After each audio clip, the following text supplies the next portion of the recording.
kanya pong barko. Kapitan siya ng Alvida Pirates. Ah, galing naman. Galing? Oo.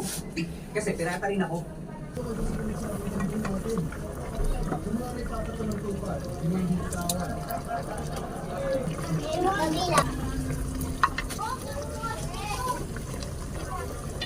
Nugot sa kabinuhat niya ang Navy ship. Pagkabuhat ay nahulog na ang ibang mga marine na nasa loob. Pero ayaw siyang pasakayin ni Spandine dahil kasapi daw siya sa mga scholar.